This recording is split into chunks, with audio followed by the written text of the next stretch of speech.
Today we're going to be doing a history book collection.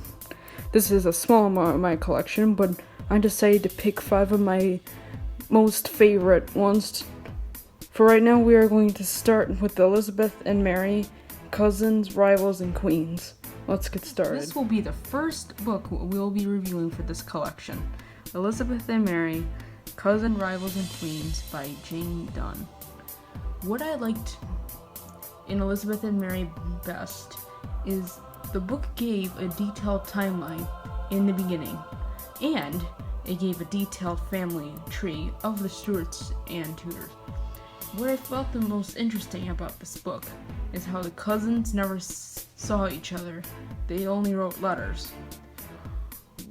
My least favorite part of this book is how the two queens rivaled against each other rather than work together.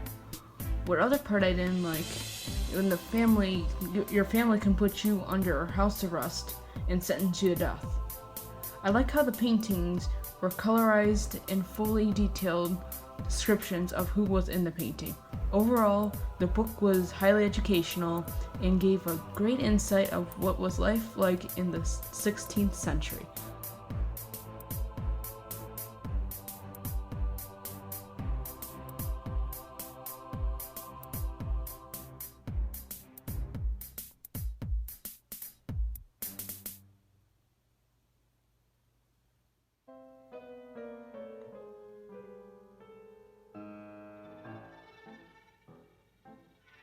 Collection that we're going to be reviewing is Ottoman Women, Myth and Reality by Ashley Sinclair.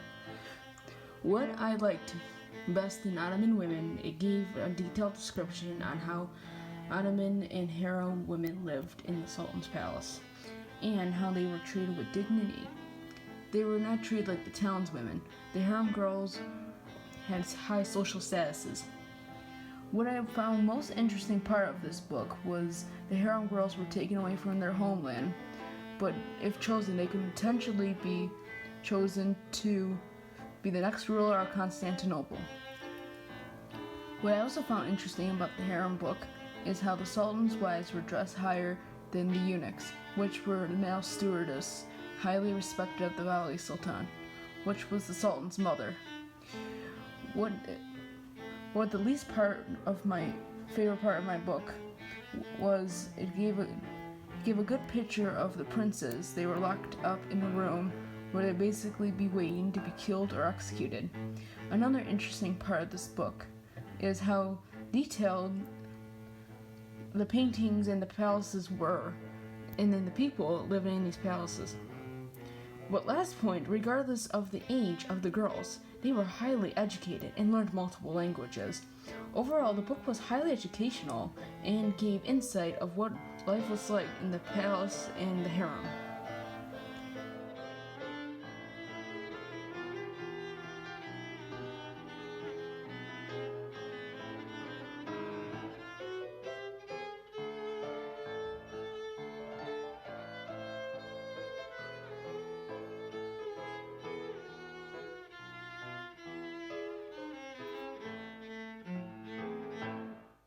The book we're going to be reviewing is a giant cutaway book, Inside the Titanic by Ken Marshall.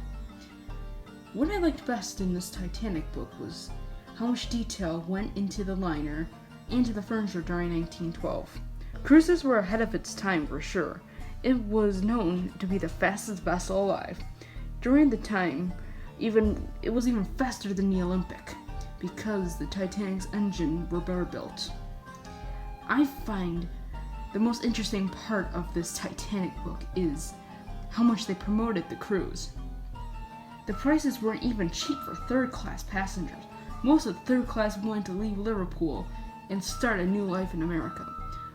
What I find interesting about this book is that there weren't a law about safety in lifeboats, but they put a warning about the railing and how you can fall off if you are not careful. One of my favorite part of this book is that a 25-year-old man named of Frederick Fleet spotted the iceberg and saved a lot of time to get everybody off the ship and onto lifeboats as fast as possible. One of the crew members spotted with Frederick fleet, and they took action immediately. A cool Titanic fact was it was the first cruise to have a pool.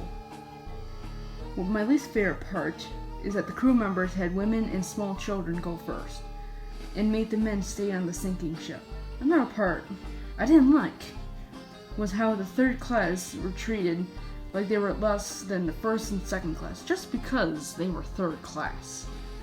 Another dislike of this book, that a 12-year-old girl named Ruth Becker had to jump into the freezing water to save her own life. Thankfully, she survived.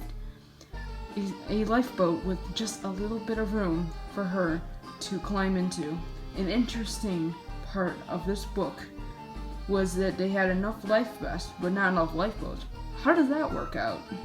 Overall, this was a highly educational book and gave insight on what was like to survive the sinking of the Titanic, and the survivors will have a detailed description and insight what it was like to be on a sinking ship.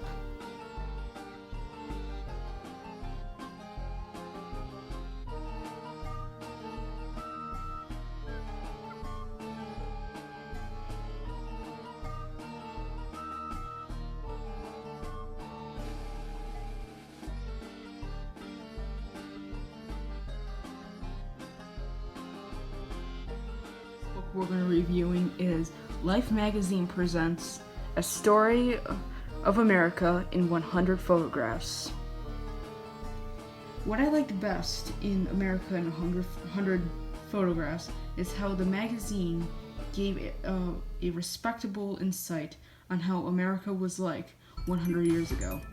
What I found really interesting about this book is how a decade such as the 1930s with the Great Depression can change the story of America forever, or the 1910s with the women's suffragettes. Overall, I really felt that this magazine gave a detailed insight on how America was like 100 years ago. The quote of this book is "The spirit with